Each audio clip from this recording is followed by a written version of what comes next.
Welcome, everyone. We are so excited to have Dr. Dale Bredesen back with us. He's one of our most popular podcast guests, and I think it's because he is a purveyor of rational hope. Yes. And he, the author of the international bestseller book, The End of Alzheimer's. There's the End of Alzheimer's program. He published a study showing that you could reverse Alzheimer's. That was huge. It got international press. And I just love him. I love his work. And at a time of pandemic, when the isolation, which we know, Dale, is a risk factor for Alzheimer's disease, the chronic stress, the people gained weight during this time. How do people manage their brains during a pandemic? You know, that's a great point, and it's always great to talk to you too. And as you indicated, people get what's called a COVID cushion. They get that extra 10 or 20 pounds with COVID-19 as they're sitting inside. And, many of us are doing a little worry eating and the social isolation. And, we saw this on the trial that we just finished. We have a very exciting trial finished in December, and many people would improve. And then toward the end of it, as COVID hit, and we were toward the end of our trial, people would have a little fall off at the end because of all these things. As you know, there's more depression, there's more anxiety. I mean, this is your area of great expertise. So I think you're right. And I think that you have to, essentially, we're changing the way we think about living on a day-to-day basis. We're, even though we may be sheltering in place and social distancing, we're able to do more family things. We're able to do more with our pod, with our group. We're able to get out there. I find, don't have to fly as much as I used to. Get out there and been playing some pickleball with the family. Get out there and hit some tennis balls. Get out there and do some biking and some swimming and all the things that you may not have had time to do before. And I think, it's a time to pull your network together. And to have more interaction. And you're right, you do have to spend more time thinking about what you're putting in your mouth. No question about it. And I think one of the things that's helped is all of the wearables, all of the quantified self. It is a time when you can follow yourself, and it's even more important to get that feedback. Whether you like to use Oura Ring, whether you like to use, I like my Apple Watch, so check my heart rate variability every day. I can check how much sleep I've been doing. And do the breathe exercise several times a day, whether you like meditation. I think there are so many things, but you're absolutely right. You have to think about this. You have to think actively about prevention and about supporting your own cognition. And with many of the things that you and Tana have talked about in your books over the years. I know our work dovetails so beautifully. And I think the hope is you should be on an Alzheimer's prevention program from before conception, right? I mean, ultimately before conception, right? But embedding your ideas into society as early as possible. One of the things we talked about before we came on was my work with NFL players, that so many of them, they don't want to come and get scanned because they don't want to know, because they're so worried about ending up with CTE or chronic traumatic. Well, somehow they think not knowing is going to make it better, and that's so true with Alzheimer's disease. And the fact is, if you're going to play a brain damaging sport or work in a brain damaging profession, you should be doing prevention as soon as you start that. And given the numbers, Alzheimer's is expected to triple in the next 25, 30 years. Isn't that the statistic? Absolutely. And I think a statistic that really has impressed me is that if you look at the horror of COVID-19, it has now killed over 500,000 people, nearly 100 times the number of people who have been killed by COVID so far will die of Alzheimer's, the currently living Americans. So it's about 15% of the population that dies. So as large as the COVID-19 pandemic has been, the Alzheimer's pandemic dwarfs it in terms of the numbers. Now, of course, it's not as quick. It's over time, so people tend to forget about it. But many, many more of the currently living Americans will die from Alzheimer's than from COVID-19. So you're absolutely right. People should be on prevention for years ahead of time. And you know, Daniel and Tana, the thing that happens is the experts tell people, you know, there's nothing you can do about CTE and there's nothing you can do about Alzheimer's. So therefore, don't find out. And that's one of the reasons that people stick their heads in the sand. And if we could get everybody to come and find out, get on that prevention, or if you've already started if you've already started with symptoms, get on reversal. Do it early. With the trial, we found that everybody could improve. The only ones who didn't were the ones who were very far along and who simply wouldn't do the appropriate things. We had, one person who just wouldn't get out of a house that had massive mycotoxins, for example. So the bottom line is there is a tremendous amount you can do. And that's the word that needs to get out to everybody who plays football, everyone who has head trauma, everyone who has at risk for Alzheimer's disease. Talk about the trial. I know it's not published yet, but you finished it, you said, in December? Yeah, we just finished in December. What's that? I said, how exciting.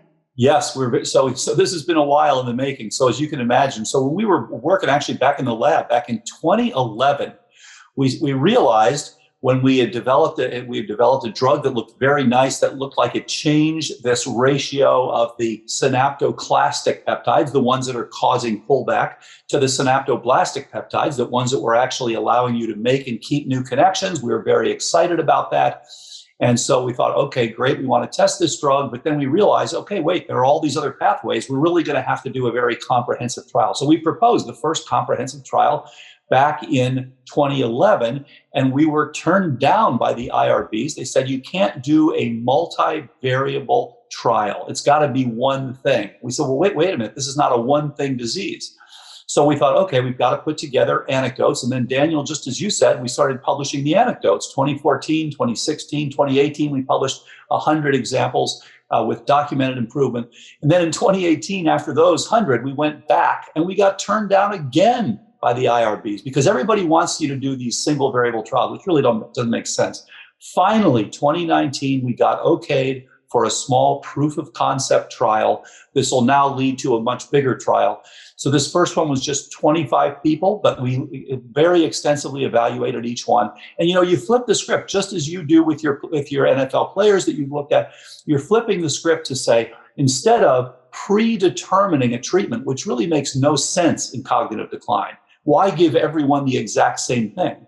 We're saying, why did each person get this? In some case, it was their leaky gut. In some cases, it was metabolic syndrome. In some cases, a number of these people had mycotoxins. Some of them had tick-borne illnesses. You've got to, as you well know, you've got to address the things that are causing it.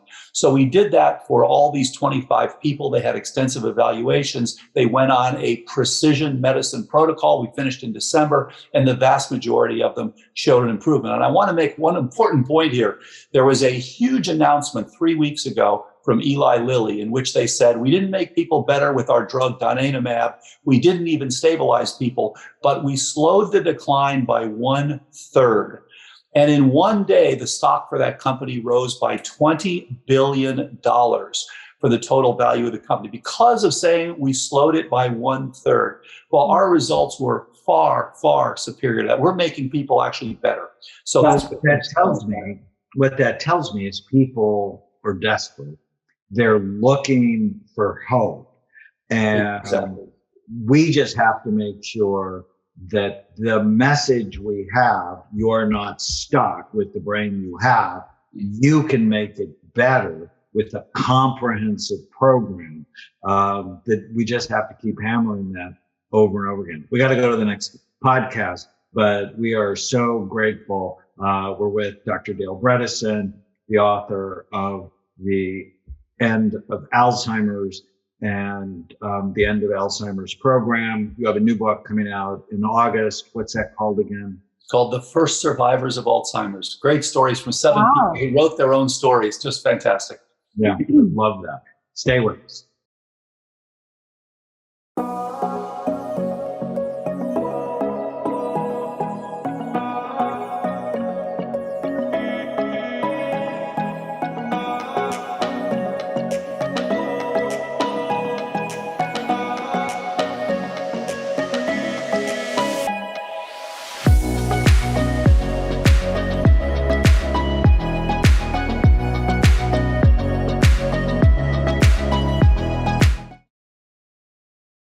Welcome back. We are still here with our friend and colleague, Dr. Dale Bredesen, talking about his amazing program, The End of Alzheimer's. He's got the book and the program.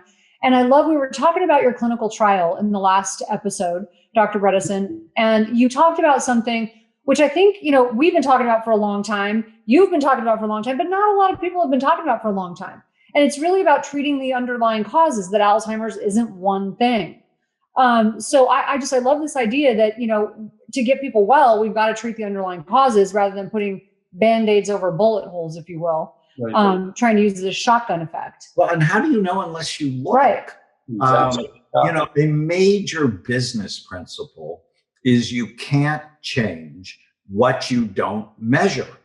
And we, it's why we do imaging, because we're measuring, and I think, and the research backs it up, we can tell years, maybe decades before you have any symptoms if your brain is headed for darkness. I'm getting ready to publish a new study on happiness. And if you have low frontal lobe function, you're not happy. It's pretty clear brain health goes with happiness, but it also goes with memory. What are some of the important numbers you think people should know on a routine basis? Important health numbers.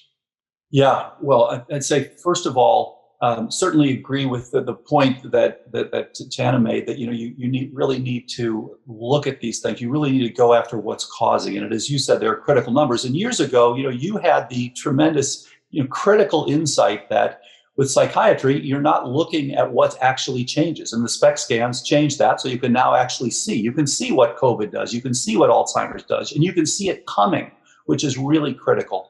And so we're doing very much the same thing biochemically. So we want people to know what their TGF beta 1 is, because that is a critical piece for their ability to deal with inflammation. We want them to know things like their HSCRP. We want them, and the good news is, by the way, there are so many of these wearables now that we can find out a number of these things. We want them to know how their sleep is going. One of the most important things for people to know is their nocturnal oximetry. There's a beautiful study published just a couple of years ago showing if you simply take the mean oxygen saturation, the average through the night, that correlates beautifully with the size of specific nuclei within your brain, including your hippocampus. Oh, wow. So as your oxygenation goes down at night, and unfortunately so many people don't check, your brain is shrinking, and that's a major issue. We'd like to know— How do people check that? So people can do that a number of ways.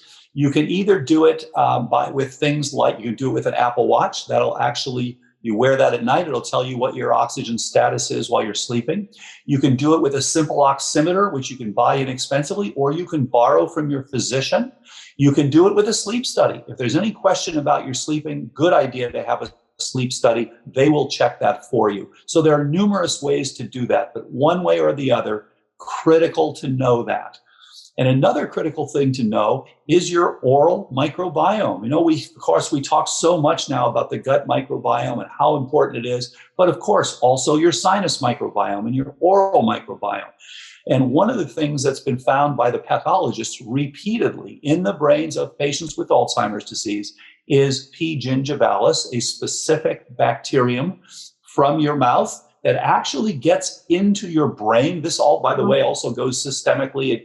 It is part of your cardiovascular disease. It can contribute to cancers. It's been remarkable. What's going on in your mouth, the inflammation that's going on, periodontitis, gingivitis, absolutely critical for your cognition. And so therefore, you can check this easily with an oral DNA test. You can look to see whether you have low levels of this in your microbiome or high levels. And there are a few other bad ones, T. denticola, P. intermedia. This is a Prevotella species, F. nucleatum. These are all the bad actors in your mouth that can unfortunately get into your brain. And then, of course, toxic burden. And I know you've talked about that many times. So many of us have toxic burden, whether it's more on the metal, whether it's air pollution. And of course, here in California with the fires, huge issue with air pollution. You probably saw there was a follow-up study on the people who'd been in the World Trade Center. And they're now up to 14% of these people have cognitive decline because of the exposure to that air pollution, even though it was so brief, still enough to increase risk for cognitive decline. And then there's the organics, of course, the glyphosates and things like that. And then, of course, the mycotoxins. So all of these things are critical to know. And then things like your heart rate variability. Again, easy to check. And if you're walking around here at 15 or 20 day in and day out, you're under a lot of stress and you're not going to do as well in the long run. So the good news is, just as you said, we can now measure and follow these things. I just checked my oxygenation on my Apple Watch for a week. 97%. Perfect. I guess. While you sleep? It's throughout. Because I think we want to know specifically while we sleep, correct? And sleep apnea triples the risk of Alzheimer's disease. On SPECT scans, I can tell if you have sleep apnea because it looks like early Alzheimer's disease. Really? You get this parietal lobe saddling, so decreases in the parietal lobe, one of the first areas that die in Alzheimer's disease. Don't you think? I think people are actually being diagnosed later in the course of the illness because of their phones. It used to be, when I first started in practice, I get a patient referred to me for Alzheimer's disease because they lost their way home, and in a city they lived in for 30 years. Well, now nobody loses their way home because you can just tell your phone, take me home. And maps will take them home. So I actually think our gadgets are getting us later diagnoses than we had before because people can sort of fudge their memory. This is such a good point. And you know that the people, on the one hand, they are absolutely being diagnosed later because there are so many workarounds now. But interestingly, they're also being diagnosed younger. So that's a scary combination. Wow. When I was training back in the 80s at UC San Francisco, we never saw people in their 50s with Alzheimer's disease. This was a disease of late 60s, 70s, 80s. We see one of the most common things we see now is a 52-year-old person with Alzheimer's disease. Incredible. And in fact, that was reported with an epidemiological study about a year ago that they're seeing the same thing, more and more young. But Daniel, you brought up something really interesting. If you don't mind, I want to ask you a key question here.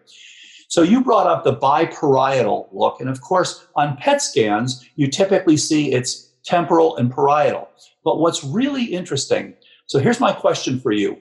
When we see people who have a largely biparietal, not so much temporal look, so it's a non-amnestic presentation with things like apraxias and agnosias and PCA and things like that. Executive dysfunction of the parietal type rather than the frontal type. These people typically turn out to have toxic exposure as opposed to a more inflammatory or metabolic syndrome. So do you see in your patients who have cognitive decline, do you see a group that is much more biparietal than temporoparietal? Yes. And I think of them as, I have to wonder about sleep apnea. So that's the first thing I think about. But you also wonder if they've been dropped on their head because traumatic brain injury is a major cause of dementia that very few people talk about because they're not looking at functional scans. They look at structural things that often don't show. For our listeners, you guys need to translate this. Okay, so biparietal just means on both sides, so bilateral, both sides. Show them where. Of your parietal lobe, top back part of your brain that's involved with direct sense. Yes. And it's also involved in recognizing when you have a problem, especially the non side of the brain, versus usually the temporal. right, versus your temporal lobes underneath your temples and behind your eyes. And on the inside of your temporal lobes, that's what dies in Alzheimer's disease, is this very special part of the brain called the hippocampus. That is one of the very few parts of the brain that produce new baby cells every day. Hippocampus is Greek for seahorse. So you're actually making 700 new baby seahorses every day. And if you're starving them of oxygen because you have sleep apnea, well, you're murdering them. Or if you're smoking weed, I'm like not a huge fan of all weed being smoked because it shrinks the hippocampus. Great point. And the way we tend to see them is the ones who have the temporal parietal come in with memory problems. The ones that have the biparietal, as you said, kind of back here without the temporal, don't have the memory problems. They have the problems with calculation, and they have the problem with planning, and they have the problem with recognizing other people's faces. And they often are the earlier ones in their early 50s. So those are the sorts of things that make me look. So that's very interesting that it really, it really makes you think about sleep apnea. That's a great point. So very interesting. Thank you. Well, and what the problem has been is we can say what it is. So it's Alzheimer's, but we're not saying why it is. And it's why that's the most important got thing. Screwed up because everybody was saying it's beta amyloid plaque deposition, and your work and the work of a lot of people who publish in the Journal of Alzheimer's is that's complete nonsense, because beta amyloid may actually be a protective deposition from mold exposure or infections. And if you don't go after the why, you'll never fix the problem. Exactly. So we have to go on to the next podcast. It's so interesting. We could talk all day. In fact, we've got 2 more to do. We are here with Dr. Dale Bredesen, author of the international best-selling book, The End of Alzheimer's, the End of Alzheimer's program. And the new book in August is The First Survivors of Alzheimer. I love that. So title good. Gives me goosebumps. Mm-hmm. Stay with us. Your brain is always listening. I am thrilled to be your guide and show you how to tame your dragons so that you can have the happiness, peace, and the relationships you deserve. Welcome back, everyone. We're here with Dale Bredesen, and we're talking about his work, his new study, the impact of the pandemic on your brain. What do you think, Dale, the impact of isolation on so many people in care facilities has been, where they were getting regular visits from their family and all of a sudden it stopped? Yeah, great point. If I may, just to go back to a point you made in the last segment, when you say the word Alzheimer's or the term Alzheimer's disease, that should never be followed by a period. Mm-hmm. So, in the 1600s, people died from fever. Mm-hmm. And that was a perfectly acceptable thing to say. Yeah, he or she died from fever. Love that. Now, of course, we understand, we say fever due to what? Pneumococcus, due to COVID-19, what it is. The people should be doing the same with Alzheimer's. You should never say someone has Alzheimer's and then have a period. Right. Alzheimer's due to what?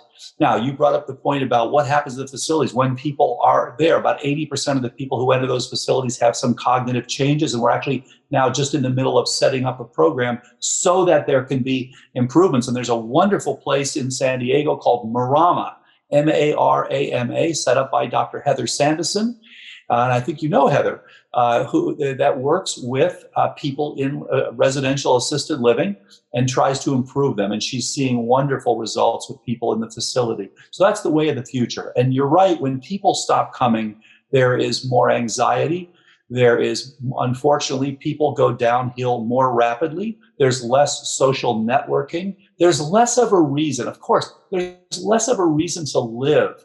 That's the bottom line. You need that support. Just as Professor Mike Merznick has pointed out over the years with his wonderful brain training that he developed, you have to have that use of this amazing 500 trillion synapse network that you have inside your skull. And you've got to have stimulation of that. And of course, just as you've seen and we've seen as well, when we treat these people with cognitive decline, the ones that do the best are the ones that have some form of stimulation included in the overall program. Whether you like BioLite, whether you like magnetic stimulation, whether it's social interaction, whether it's brain training, or all of the above, this is really helpful. And so you're right, losing that is a real problem. I love what you said about it should never be followed by a period. And I know you've been saying that forever about depression, anxiety, even Alzheimer's. That it's all of these. It's many things. None of the mental health problems are single or simple disorders. There's an underlying cause. Many roads to it. And I love, Dale, your analogy. It's like you have a roof and there's not one leak. It's like there's 36 different leaks. And if you don't go plug all of them, you're not going to have a dry house. Absolutely. And there's a threshold, again, just as Dr. Dean Ornish showed 35 years ago, when you're trying to reverse atherosclerosis, you have got to get over that threshold. There's a threshold. You're putting down this plaque, you're putting down the plaque, and it's because you've got more putting down than taking up. You got to get, at some point, you're going to get on the good side of that threshold. And of course, you see the same thing with things like depression and autism. We see the same thing with cognitive decline. People are on the wrong side where they're synaptoclastic. They're pulling back signals outweigh their synaptoblastic, just as you have with osteoporosis, where you got too much uptake of bone and not enough putting it down. Same thing with synaptic formation and maintenance. And so you've got to do everything possible to get over that threshold. Now you start to see actual improvement. And, it's not magic. It's simply biochemistry and neurochemistry. You need to address that, and then you start to see people improving. So exciting. What are some of the practical things you think people should be doing every day to maintain their brain? Yeah, and I think, you've written about this beautifully and extensively over the years. And I think that there's a whole host of things that so many of us tend to forget. And, it really does start with honoring some of our ancestral traits and basically the things that give us our humanness. We were built evolutionarily, and we see this beautifully with ApoE4, for example, because all of us were ApoE4/4, the very thing that we think of as high risk for Alzheimer's. That was all we had as hominids for 96% of our evolution. And it's just the last 4%, last 220,000 years, ApoE3 appeared, and then the last 80,000 years, ApoE2 appeared. So honoring your ancestral, the way that we were designed evolutionarily, and that starts with getting appropriate sleep. Just as you indicated, what you see on your SPECT scans when people have sleep apnea is a huge issue. So many people don't realize it. So that's the first thing to do. Find out where you stand with your sleep. And then getting up at an appropriate time and going to bed at an appropriate time. We really, again, we were made not to be burning the midnight oil, staying up half. And of course, anyone who trained as an intern and a resident, unfortunately, had to stay up. I have no question I did my brain a lot of damage by being an intern and a resident in medicine and neurology years and years ago, because you're staying up all night, night after night after night, very bad for your brain. Yeah. And then knowing where you stand with a number of your biochemical parameters. I wasn't trained as a nutritionist, so I'm just trying to get people to get the optimal biochemistry. You want to have your omega-3 index being up at 10%, 11%, not down at 4 or 5%. That's a critical thing, knowing that, being able to make those things that are going to help you resolve inflammation. And then I did a study at Amen clinics where I worked with Bill Harris, who created the omega-3 index. We gave it to 50 consecutive patients who came to Amen clinics who were not on fish oil. 49 of them had suboptimal levels. I mean, it was just insane. And it's so simple to just take an omega-3 fatty acid supplement. I do it every day. We make something called omega-3 power squeeze with high levels of EPA and DHA. And I just put it in the smoothie every day. It's just so simple because, and my level's always around 12. So you want to be.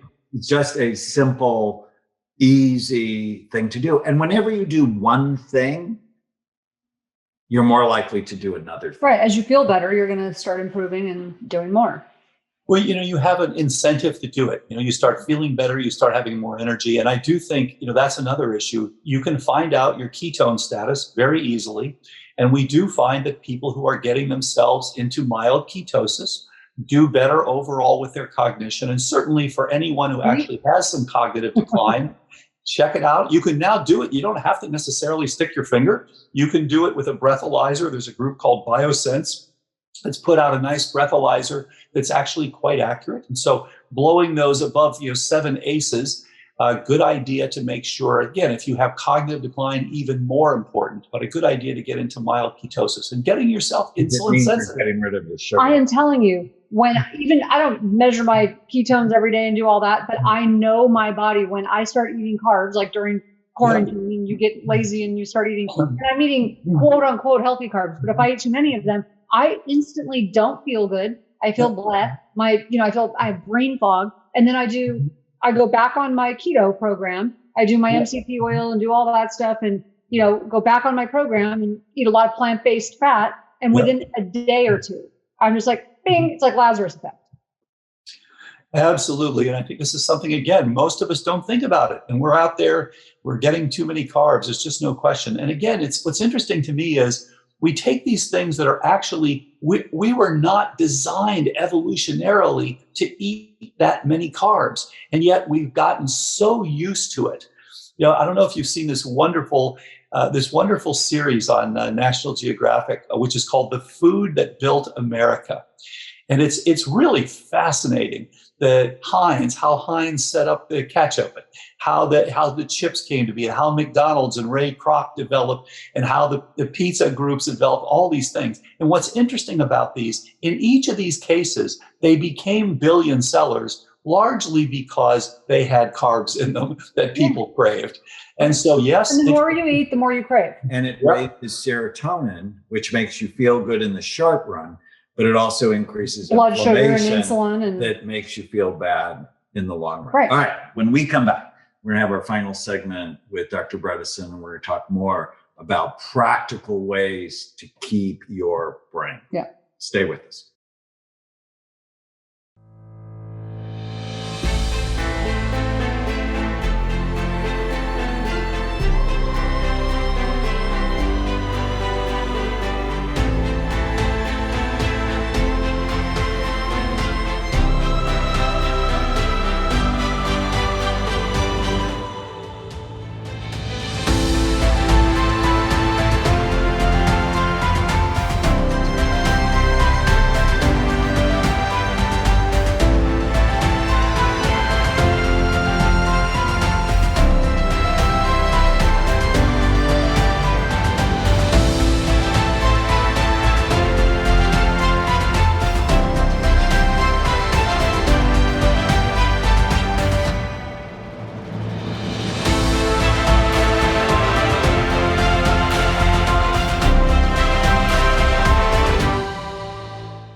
Welcome back. We are still here with our friend and colleague, Dr. Dale Bredesen, talking about his program and his just groundbreaking work in Alzheimer's, his program, The End of Alzheimers. He's got a new book coming out in August, The First Survivors of Alzheimer's. So exciting. And in the last episode, I got super excited because you're speaking my language now. We're talking about diet and how ketosis really helps, the brain. And I just know from a day-to-day level, with my energy, with my memory, with how I feel in general, what I can get done in a day. When I cut out any kind of simple carbs, I just feel significantly better. So I know we're going to move on the topic, but I just think this is such an important point. That is something you can do today. That is something you have control of today. So, you can put your body into this light state of ketosis and you just focus on eating healthy fats. So I don't want to minimize that. Absolutely. And, we found both with the trial and the book, in the book, there are 7 people who were all told they had Alzheimer's disease. Many of them had a very positive family histories, were having trouble at work, were having trouble with their children, were having trouble doing so many different things. And were told by their doctors, you're getting Alzheimer's, there's nothing you can do about it. Then they started the protocol that we developed, and we interact with them over time. And then they started getting better and better. Very exciting. And they wrote these wonderful stories, wonderful first-person stories about what it feels like to have cognitive decline, how you manage day to day that we all hear repeatedly, and then what it feels like to begin to notice. And often you hear, at first you don't believe it. Like, wait a minute, am I really better? Am I really finding it easier to navigate around my neighborhood? Am I really getting more ability to remember these various things, phone numbers and addresses and things like that? And then, wait a minute, I'm back. And then they start to kind of feel like, wow, I'm really back. So it's a very exciting, I have to say, it's been the thing that I've enjoyed the most is to see people start to get better and write about their own improvement. It's just it is glorious to see this and to see the interaction with their families and for them to then turn to their children and say, you don't have to worry about this problem. Grandfather died of this, mother died of this. I'm now going to do better and you don't have to worry about it anymore. I love that. And I want to just point something out, because when you start to eat clean and you cut some of that stuff out of your diet, we know inflammation is one of the big culprits, right? Inflammation is terrible for your brain. It's terrible when we're talking about Alzheimer's. One of your types of Alzheimer's. Absolutely. Right. Yeah. So type 1. So when you cut out processed foods and sugar and some of the simple carbs we're talking about, when you do, and floss.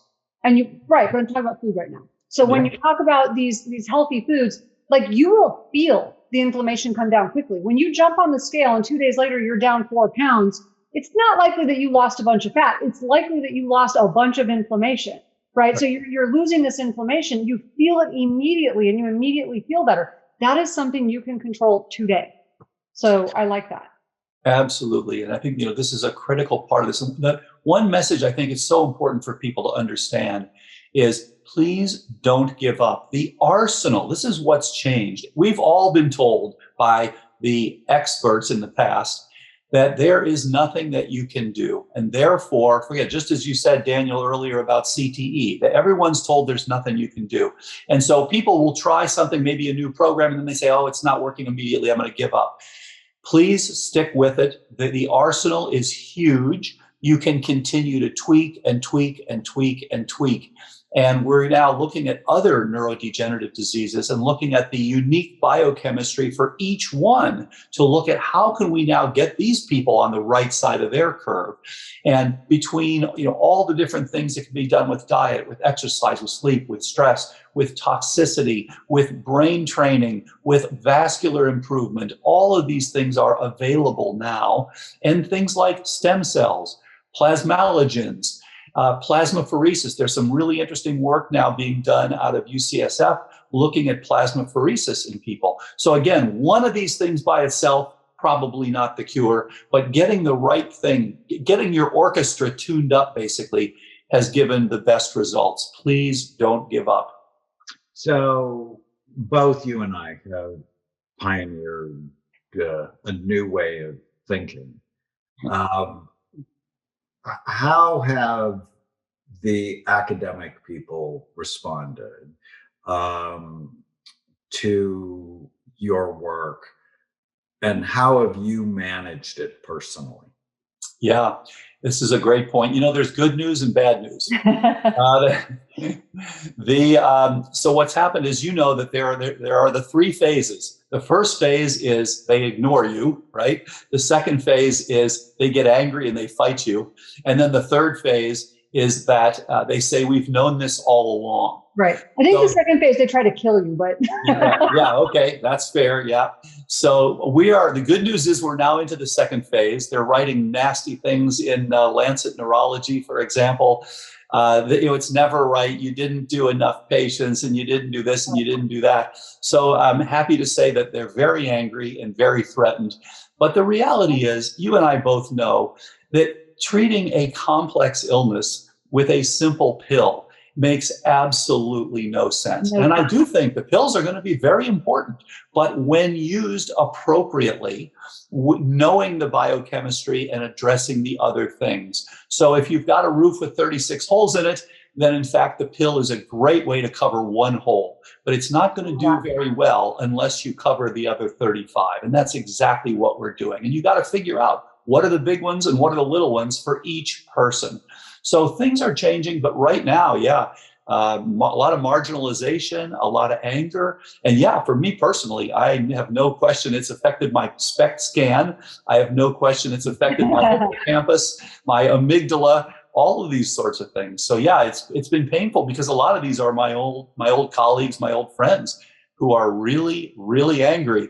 It's interesting, especially like grants. That if you get the notoriety, if people talk about you, then they get jealous and they get angry because they're not the ones getting the praise.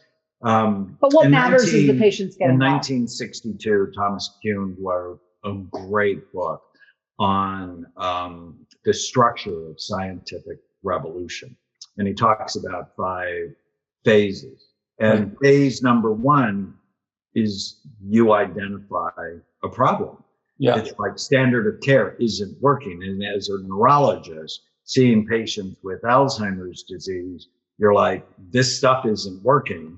And in fact, if you go on medications like Aricept, they seem to help for a couple of months. And over time, people actually get worse than if they were not on them at all.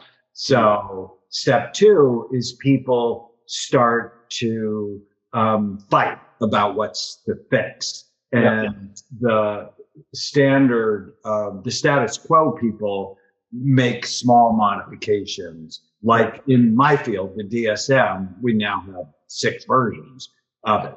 But it's really essentially not changed since DSM-3. And then the third one is a new model is born based on experience, usually not from academic centers, because it's hard to think outside of the box when you're inside of the walls of the box. And the fourth one is the most predictable of all the stages, and that's the rejection. Yeah. And then the fifth one, because the guard dies, Max Planck said that progress in science happens through funerals. Yep. A new generation grows up and it's accepted. And I absolutely see you're actually in stage 4, that you already have the model, right? I mean, the Alzheimer's, it doesn't work. The traditional treatment, it's a fraud, if you will. And people are trying to like scramble to go, no, it really is beta amyloid. And you have a new model. It's really clear. And now people hate you, which is awesome.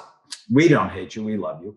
And feelings mutual. You just have to stay the course. And for me, it was always the stories of transformation that kept me going. And I just stopped paying attention to the haters. And as long as I don't pay attention to them, I sleep just fine. When I engage, I mean, I really engage, because how do you know unless you look? Are you insane? I'm a psychiatrist. I know how to diagnose insanity, and not wanting more information, that's insane. So, but, you know, I don't put myself in a situation often to get angry. It's a great point, and one of my very favorite sayings actually came from a rabbi who said, "You are not expected to complete your life's work during your lifetime. Neither are you excused from it." Oh, And, we're all fighting that's a good good. fight. And now, I'm just about to turn 70. And so, I'm thinking, hey, this is going to go on long after I'm gone. If we can do the best we can to make the major neurodegenerative diseases preventable and treatable, then I will be very happy that people are doing better. Because this, as you know, this has been the area of greatest biomedical therapeutic failure. People dying of ALS, of Lewy body disease, frontotemporal dementia, Alzheimer's disease, just go on and on, PSP, these are horrible, horrible diseases that when we all trained were considered untreatable. So, we're making some major inroads into these, and it's just wonderful to see. And I hope it continues. By the way, your skin looks amazing. I cannot believe you were about to be 70. Thank you very much. I appreciate that. It's all the things that you guys are teaching me. Thank you. Well, we have been with our friend, Dr. Dale Bredesen. We are grateful for his work, for his friendship. We feel like we're on the same path. With a better brain, always comes a better life. With a better brain comes a better memory, comes a better mood, comes better relationships, better money, better sense of meaning and purpose. And his book, The End of Alzheimer's, is just brilliant. There's not one thing I disagreed with. I'm like, this is awesome. We recommend it to everyone. And thank you, Dale. It's great seeing you again. I'm always thinking of ways we should be working together because we just opened our 9th clinic in Dallas. It's so busy. It's so busy. And it's what people want. People want better brains so they can have better lives. Yes. And it's an area that is such need. I mean, there's so many places now that are considered, quote, centers of excellence that are really centers of non-excellence. So in fact, having these places where people can actually go get prevention, get reversal, these are huge. So congratulations on the new center. Always great talking to you guys. There's so much new. I think this is, the field is continuing to evolve. We're all seeing it in real time, getting better and better results. So very, very enthusiastic about the upcoming years. Thank you so much, Daniel. Thank you so much, Tana. Always great to see you too. You too. All right. Take care, Dale. Bye. If you're enjoying the Brain Warriors Way podcast, please don't forget to subscribe so you'll always know when there's a new episode. And while you're at it, feel free to give us a review or 5-star rating, as that helps others find the podcast. If you're interested in coming to Amen Clinics, use the code PODCAST10 to get a 10% discount on a full evaluation at amenclinics.com. For more information, give us a call at 855-978-1363.